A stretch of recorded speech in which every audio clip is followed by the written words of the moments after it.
Chaque fois que vous allez entendre Dieu, vous risquez d'être offensé. C'est-à-dire que ce que Dieu vous dira de faire, parfois ne va pas vous être facile. Parfois ne sera même pas convenable pour vous. C'est-à-dire que la volonté de Dieu parfois n'est pas convenable à nous les êtres humains d'obéir. C'est pour cela que je dis que si vous voulez vraiment écouter Dieu, ou chaque fois que vous écoutez Dieu, vous risquez d'être offensé. Vous allez vous sentir mal. Je vous donne un exemple. La Bible nous fait comprendre que nous sommes sauvés par la grâce et que là où le péché abonde, que la grâce surabonde. Et Jésus-Christ a dit qu'il n'est pas venu pour frustrer la loi, il n'est pas venu pour frustrer la loi. Et nous aussi, nous ne devons pas agir contrairement à la grâce. Et là, je vais vous dire, si l'on doit conserver et appliquer la loi à la lettre, eh bien, c'est que Jésus-Christ est mort pour nous pour rien. Si moi, je dois faire les choses pour plaire à Dieu, et ceci seulement selon les lois qui sont définies, eh bien, Jésus-Christ est mort pour nous pour rien. L'apôtre Paul nous a dit clairement d'arrêter de garder la loi, c'est-à-dire d'arrêter de conserver la loi, parce que vous ne pouvez probablement pas respecter la loi à la lettre. Alors pourquoi vous faites tout pour conserver la loi alors que vous n'avez pas la force pour conserver la loi? Vous ne pouvez pas toujours obéir à la loi, c'est carrément impossible. Parce qu'une chose que vous ne savez pas, c'est qu'en essayant de tout faire pour respecter la loi, en essayant de tout faire pour vous conformer à la loi et uniquement à la loi, eh bien vous maintenez votre chair vivante. Votre corps n'arrive pas à se soumettre. Votre chair ne peut être meurtrie. Votre chair reste bel et bien vivante à l'égard de votre esprit. Mesdames et messieurs, bonjour à toutes et à tous. Bienvenue sur notre message. Et bien certainement, vous l'aurez déjà compris. Le titre de notre message du jour, c'est « Comment assujettir votre chair ?» Comment faire meurtrir votre chair, c'est-à-dire que comment tuer les émotions de la chair. Et ce sera donc avec le prophète Lovi Elias. Parce que la loi ne s'applique plus à ceux qui sont morts. Mais alors, comment vous êtes mort? Ou comment mourir? Comment faire mourir votre chair? Comment rejeter les plaisirs, les désirs de la chair? Vous savez, beaucoup de personnes font tout, d'accord, pour enterrer le péché. Beaucoup de personnes font tout pour surmonter le péché alors que vous n'êtes même pas encore délivré du péché. Certains pensent qu'ils sont déjà délivrés du péché, mais non, vous ne l'êtes pas encore. Vous essayez simplement de fuir. Vous essayez simplement, d'accord, de fuir ou d'oppresser ou de faire taire le péché en vous. La Bible dit que ceux qui sont en Christ ne pêchent pas. La Bible n'est pas dit qu'ils se gardent du péché, non. Mais la Bible dit qu'ils ne pêchent pas. Une fois qu'ils ont reçu Christ, en réalité, c'est une nature pour eux. Ils ne pêchent pas. Et cela veut dire qu'ils sont libres des tentations et de l'attraction du péché. Ils ne sont pas en train de subjuguer leur chair. Ils ne sont pas en train de tout faire pour assujettir ou pour tuer leur chair. Vous savez, ceux qui sont beaucoup religieux, ou les personnes religieuses, ou les personnes qui sont tellement accrochées au rythme, je veux dire, aux mythes, aux dogmes, aux croyances, et etc., en fait, pensent que ce qu'ils font, pensent que leurs actes, ok, que c'est par leurs actes, que c'est par ce qu'ils font qu'ils vont plaire à Dieu. Alors, quand on nous demande de vivre pour Dieu, comment vivre véritablement pour Dieu? En réalité, c'est une question un peu mitigée.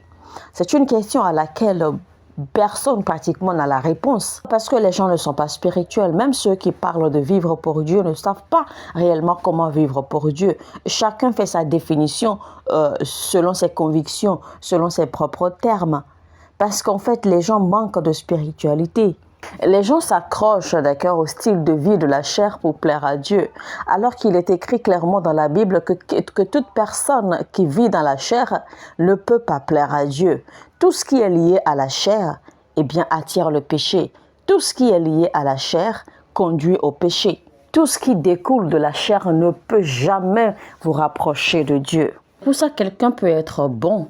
Et malgré sa bonté, malgré sa gentillesse, malgré qu'il soit aimant, malgré qu'il soit libéral envers les gens, malgré qu'il soit généreux et tout ça, eh bien, en fin de compte, cette personne ira encore en enfer. Parce qu'en réalité, vous n'êtes pas sauvé par votre bonté.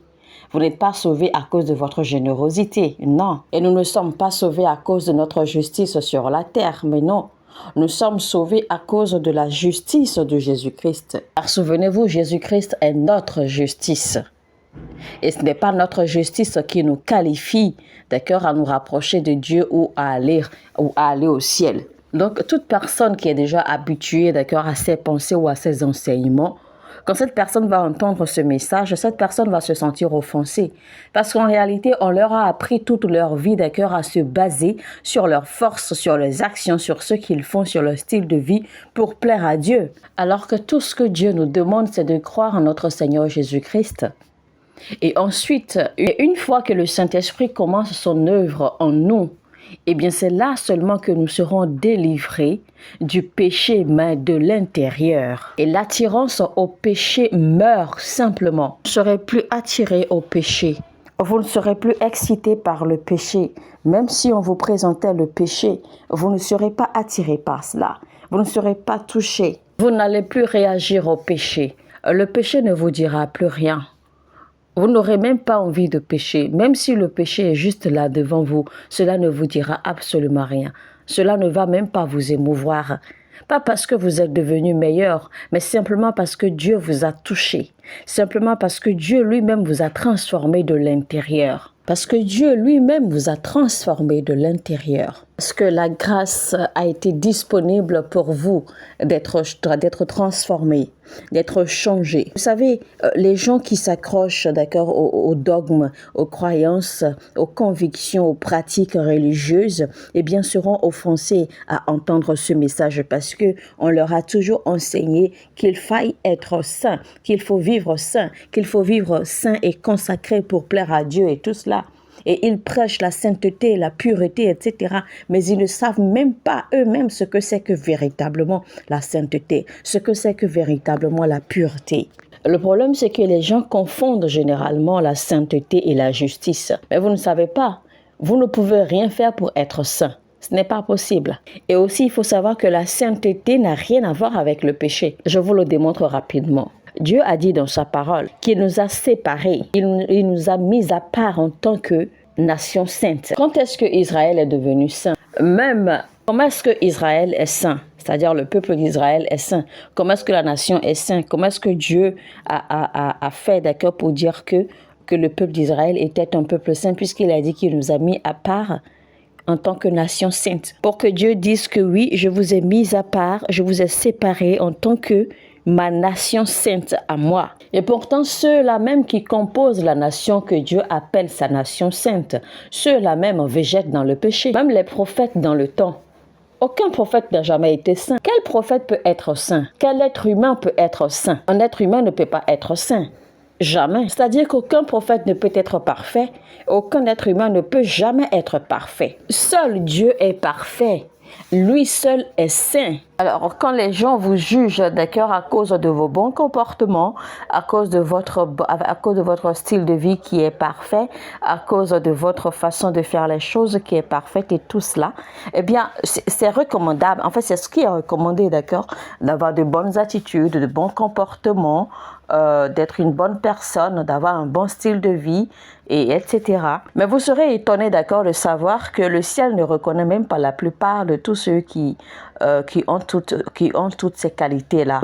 Tous ceux qui possèdent toutes ces qualités et tout cela, la plupart du temps, le ciel ne les reconnaît même pas. Dieu ne les connaît même pas. Ils paraissent si parfaits aux yeux des hommes, mais ils sont très très loin de Dieu. Aux yeux des hommes, ils sont bons, ils sont généreux, ils sont libéraux, ils sont loyaux, ils font tout bien, ils sont parfaits. Mais devant Dieu, ils sont très très très très très loin. Rappelez-vous l'histoire de ces deux hommes qui priaient dans le temple.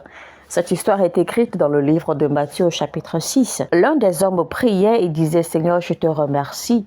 Merci pour la vie et merci car je ne suis pas comme cet homme-là à côté. » Pendant que l'autre priait humblement et disait à Dieu « Seigneur, je sais que je ne suis même pas digne de tenir en ta présence. Je ne suis même pas digne de ton amour. Je ne suis pas digne de tout ce que tu fais. Je ne suis pas digne de cette gloire, de tout ce que tu me donnes. » Et vous voyez que le plus étonnant, c'est que Dieu était beaucoup plus attiré. D'accord? Ses paroles avaient plu à Dieu. Ses paroles avaient touché Dieu. Sa personne avait touché Dieu. Alors que l'autre là qui disait gaillardement, qui disait arrogamment, oui, voici Seigneur, je te remercie car tu ne m'as pas fait, car je ne suis pas comme cet homme-là juste à côté. Eh bien, celui-là, par exemple, il se basait, d'accord, il regardait ses accomplissements, il regardait sa vie qu'il mène sur la terre, il regardait ce qu'il possède sur la terre, et il pense que c'est ainsi qu'il va attirer Dieu. Lui pense que ainsi que Dieu sera plu par lui. Nous allons lire Romains chapitre 7, verset 15 qui dit « Je ne comprends pas ce que je fais. Ce que je veux faire, je ne le fais pas. Et ce que je ne veux pas faire, c'est ce que je me trouve en train de faire. » Alors vous voyez que l'intéressé dans ce verset dit clairement, ce que je veux faire, je ne le fais pas. Mais ce que je ne veux pas faire, c'est ce que je fais. Alors je vais vous dire rapidement que chaque fois que c'est vous qui émettez les désirs, chaque fois que c'est vous qui voulez faire par vous-même, eh bien vous n'allez jamais pouvoir le faire. Cela n'aboutira jamais. Parce que là, votre chair est bel et bien vivante. Votre chair qui est à l'œuvre à ce moment-là. C'est votre chair qui parle. Et donc, vous ne pouvez pas contrôler cela. La seule solution qu'il y a pour la chair, eh bien, c'est de l'assouvir. C'est de l'assujettir, pardon. C'est de la faire mourir. La Bible dit clairement que l'homme doit mourir, d'accord, aux réactions de la chair. La Bible n'a pas dit d'éliminer la chair. Et c'est ce que les gens ne comprennent pas. Les gens aujourd'hui cherchent plutôt à éliminer la chair. Les gens cherchent à éliminer les réactions, les envies de la chair, alors que ce n'est pas possible. Les envies, les réactions, les désirs de la chair sont naturels. C'est plutôt à vous de mourir. C'est plutôt à vous, d'accord, de devenir insensible aux réactions, aux envies de la chair. Parce que vous ne pouvez pas faire taire les désirs de la chair, c'est impossible. Vous ne pouvez pas faire taire les réactions et les envies de la chair. Souvenez-vous, l'apôtre Paul a dit qu'il soumet sa chair chaque jour. C'est-à-dire que lui, il assujettit ses désirs de la chair, de sa chair. Il ne permet pas que les désirs de la chair prennent le dessus sur lui. La Bible n'a pas dit d'éliminer les actions ou les désirs de la chair. C'est-à-dire qu'en termes clairs, la Bible n'a pas dit, d'accord, d'éliminer la chair. Mais la Bible a plutôt dit de mourir face à la chair. Mais comment est-ce que vous devez mourir face à la chair? Car la Bible nous fait comprendre que la chair n'est pas à être éliminée ou à être tuée, si vous voulez. Car la chair à elle seule, la chair doit mourir par elle-même. La chair va se calmer par elle-même. Mais comment cela va-t-il se produire? Comment éliminer sa chair? Ou comment faire taire sa chair? Vous n'allez pas faire taire les voix de la chair par la prière. Pour tuer la chair, vous devez la priver de toute satisfaction. Vous devez la priver de nourriture. Parce que toute chose que vous ne satisfaisez pas avec le temps meurt. Toute chose à laquelle vous ne donnez pas accès, vous ne donnez pas libre cours, avec le temps meurt toute seule. C'est comme ça que vous allez réussir à tuer la chair. Si vous ne satisfaisez pas les désirs de votre chair. Chaque fois que les désirs, les envies, les réactions de la chair se soulèvent, eh bien, il faut simplement priver la chair il faut simplement priver la chair de satisfaction. Choisissez plutôt de satisfaire autre chose que de satisfaire votre chair. La Bible dit clairement que l'homme ne vivra pas seulement de pain et de vin, mais plutôt de toute parole qui sort de la bouche de Dieu. Quand vous êtes focalisé sur Dieu, eh bien votre esprit se nourrira de la parole de Dieu. Votre esprit se nourrira de tout ce qui contient, de tout ce qui est contenu en Dieu, dans l'esprit de Dieu. Et ainsi, avec le temps, peu à peu, votre chair va se calmer. Votre chair va mourir. Parce qu'il faut savoir que votre chair ne vit pas seulement, d'accord, sur les nourritures que vous consommez. Votre chair vit plutôt, d'accord, sur les plaisirs, les envies, les plaisirs et les envies de ce monde. Les plaisirs et les envies de la vie quotidienne. Les plaisirs et les envies de la société. Et cela vous donne une raison d'être en vie. Je ne sais pas si vous avez déjà constaté, quand une personne va à la retraite et que cette personne n'a pas des activités pour s'occuper, eh bien cette personne avec le temps tombe très rapidement malade et meurt. Parce qu'en réalité, toute personne qui a travaillé toute sa vie et qui va en retraite, qui va à la retraite, d'accord, qui n'a plus d'activité, eh bien commence à développer une sorte de dépression et commence à développer des maladies. Et c'est ainsi que cette personne mourra très rapidement. C'est un fait. Ça n'a rien à voir avec le spirituel. c'est un fait de la société. Parce qu'en fait, ces gens-là ont passé toute leur vie à travailler et soudainement ne travaillent plus, soudainement ne sont plus en activité. Eh bien, ces gens meurent beaucoup plus tôt que prévu. Si ces gens ne trouvent pas d'autres activités pour pouvoir occuper leur temps et pouvoir déployer, d'accord, leur corps. Vous n'allez pas non plus pouvoir tuer votre chair par les jeûnes. Ce n'est pas possible non plus. La Bible nous fait comprendre que ceux qui n'ont pas de vision meurent très vite. C'est-à-dire que quand un peuple n'a pas de vision, quand une communauté n'a pas de vision, ce peuple ou cette communauté est livré au péril. Alors, est-ce que vous avez une vision sur laquelle vous vivez? Y a-t-il une vision qui sous-tend votre vie? Y a-t-il une vision qui constitue votre raison de vivre? Y a-t-il une vision qui constitue la raison de vos combats? Alors, quelle est votre vision? Est-ce que vous êtes en train d'entretenir des visions pour accomplir des buts éternels, les buts qui vous dirigent vers le ciel? Ou est-ce que vous êtes en train de nourrir des visions pour conduire en fin de compte votre chair à la poussière? Et ceci sans aucun héritage? Là où vous dirigez votre attention, là où vous dirigez vos objectifs, là se trouve votre vie. La Bible dit avoir des pensées charnelles, c'est la mort assurée.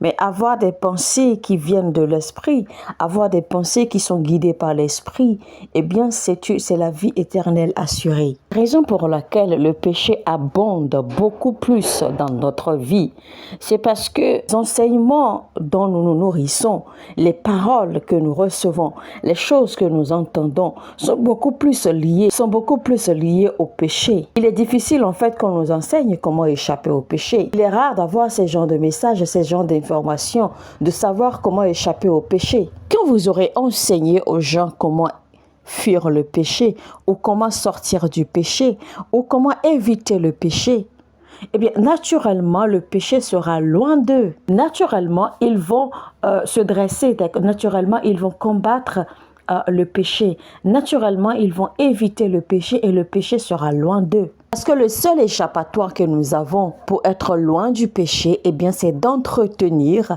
une relation avec l'Esprit de Dieu. La Bible nous dit clairement de marcher dans l'Esprit et alors nous n'allons pas accomplir ou nous n'allons pas assouvir les désirs de la chair. La raison pour laquelle vous avez encore beaucoup de mal avec le péché, c'est parce que vous n'êtes pas encore devenu spirituel. Alors, quand vous êtes quelqu'un, vous aimez bien jeûner et tout cela, ben voilà, je vais vous faire ce calcul. Eh bien, le moment où vous jeûnez, pendant ce moment-là, peut-être que vous êtes loin du péché, vous faites tout pour être juste, vous faites tout, vous calculez vos pas, vous calculez vos actes, etc. Mais à supposer que vous jeûnez par exemple 40 jours, ou 21 jours, ou même pendant 100 jours. Eh bien, si vous jeûnez pendant 100 jours, ou même 40 jours, vous avez encore le reste des jours de l'année, n'est-ce pas? Vous avez encore plus de 200 jours, voire même près de 300 jours encore au cours de l'année. Alors, pendant cette période où vous jeûnez, eh bien, vous êtes resté dans l'esprit et tout cela. Mais alors, les autres jours de l'année, alors, là, vous demeurez dans la chair.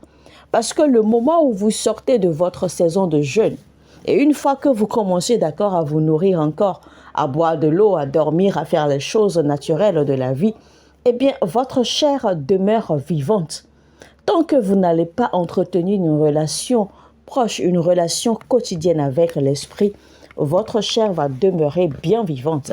Et donc, vous ne pourrez pas surmonter les désirs de la chair de cette façon-là. Vous ne pourrez pas assujettir votre chair de cette façon-là parce que vous ne nourrissez pas votre esprit. Et tant que vous ne nourrissez pas votre esprit quotidiennement, cela ne sert à rien de faire des jeûnes et de rester en esprit pendant quelques jours et après vous retournez encore dans la chair. Parce que si vous faites cela, c'est que vous allez demeurer dans la chair perpétuellement. Voilà pourquoi la Bible nous demande de vivre une vie de jeûne. Vous savez, quand vous vous mettez à faire ces pratiques, à pratiquer le jeûne, la prière, des temps de consécration, etc. et tout cela, je vais vous montrer comment vous savez, comment vous pouvez reconnaître la différence entre un changement personnel, un changement qui est provoqué par vos efforts humains ou vos efforts personnels et un changement qui est provoqué par Dieu lui-même. Alors, chaque fois que vous sortez de vos moments de consécration, de vos moments de jeûne, de prière, etc., eh bien, c'est que vous revenez toujours au point de départ. Vous revenez toujours à la case départ parce que Vous revenez toujours dans vos activités quotidiennes. Ce n'est pas comme si ce que vous aviez l'habitude de faire, d'accord, vous a quitté complètement. D'accord? Parce qu'avec le temps, vous allez vous retrouver, vous allez revenir encore à ce péché, à cette chose que vous avez l'habitude de faire et que vous pensez que cela vous a quitté, ce n'est pas vrai. Mais quand c'est Dieu qui vous a transformé, quand c'est Dieu lui-même qui vous a touché, Dieu vous touche depuis l'intérieur. Donc pendant longtemps, vous allez constater que vous n'avez aucune envie pour ces choses comme auparavant. Vous n'avez plus le désir pour certaines choses, vous n'êtes plus attiré par certaines choses. Même quand vous les voyez, même quand certaines choses vous sont présentées, vous n'êtes pas touché, vous n'êtes pas ému. Cela ne vous fait absolument rien. Et vous allez constater que cela va durer longtemps. Cela va même durer éternellement. Et cela vous donnera en même temps la force de toujours chercher, d'accord, à rester en relation avec l'Esprit Saint. C'est là que vous savez que Dieu vous a transformé. C'est la raison pour laquelle il est préférable de demander à ce que Dieu lui-même vous change, vous transforme de l'intérieur, que de chercher à fournir des efforts personnels pour changer. Ce n'est pas possible. Vous ne pouvez pas changer à l'égard du péché. Ce n'est pas possible. Dieu est parfait, Dieu est pur et saint. Vous ne pouvez pas être parfait, vous ne pouvez pas être pur et saint. Donc, laissez le boulot à Dieu. Demandez à Dieu de faire ce boulot et abandonnez-vous à entretenir une relation avec l'Esprit. Alléluia. Comment tuer la chair? Comment résister aux envies, aux actions, aux désirs de la chair et vivre véritablement pour Christ? Mesdames et messieurs, c'était donc le prophète Lovie Elias. Je vais vous dire que je vous retrouve très très bientôt dans un autre épisode, un autre titre, un autre message très très intéressant. Alors je vais vous demander si ce message vous a intéressé, si ce message vous a édifié. N'hésitez surtout pas à cliquer sur le bouton j'aime et partager le lien au maximum. Ce faisant, cela permettra à YouTube également de recommander, d'accord, les messages sur cette chaîne à d'autres personnes dans le corps du Christ afin de nous aider à édifier plus d'âmes. Si vous l'avez fait, que Dieu vous bénisse abondamment d'avoir obéi à cette instruction. Si vous n'êtes pas encore abonné à cette chaîne, alors faites-le, ça ne prend pas du temps. Abonnez-vous rapidement et activez la cloche de notification. Sur ce, shalom chez vous, que Dieu vous bénisse.